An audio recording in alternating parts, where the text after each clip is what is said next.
Odessa Midland really is the prime area for this region. The product that we have below the ground fuels the world. So it's so important that we work together. We really are better together. It's about clear communication. It's about talking about common goals, getting the right people at the table, which might not always be the same people.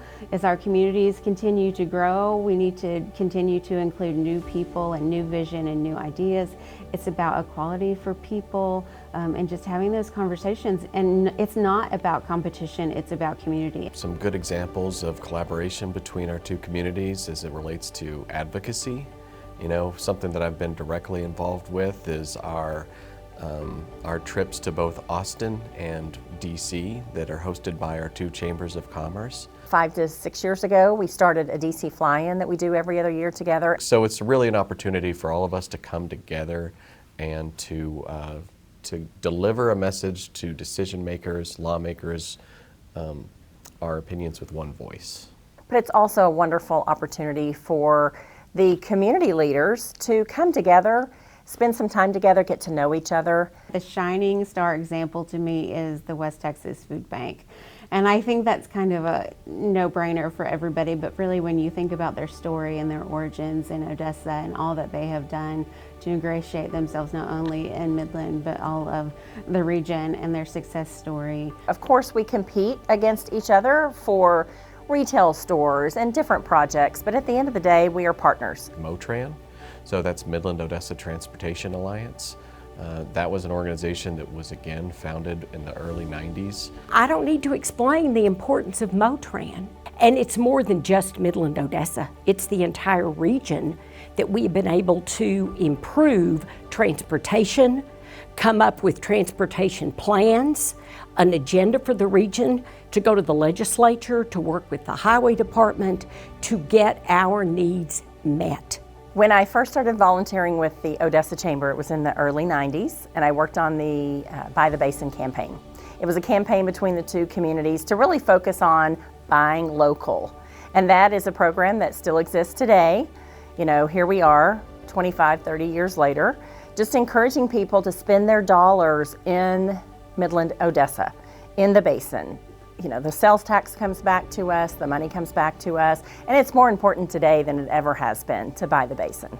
We work together as Midland Odessa to get the Wagner Noel Performing Arts Center. And it was an equal effort between the two communities.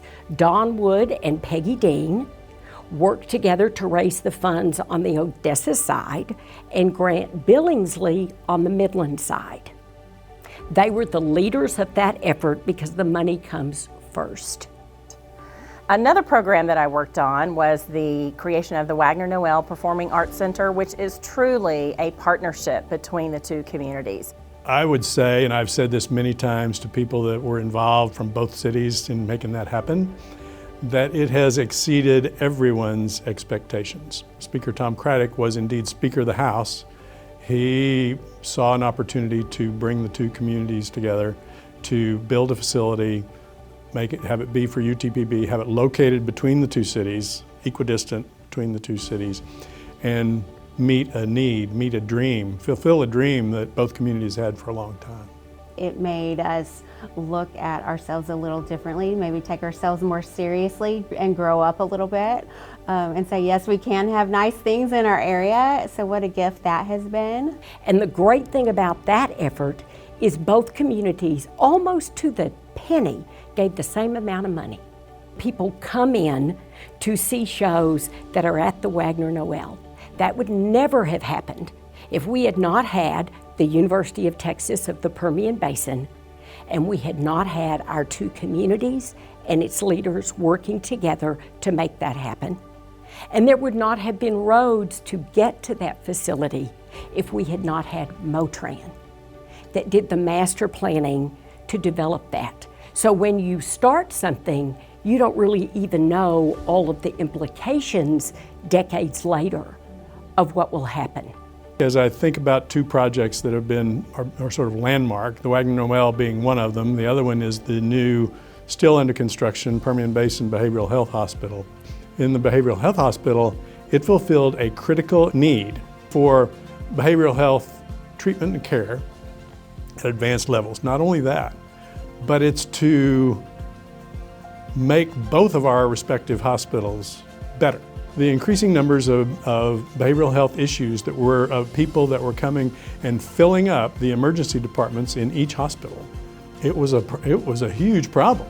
And it was costing money, time, resources, both physical and human. That drove both institutions to find a way to work together. And that, I think, is where the key to finding successful endeavors to these two projects will continue.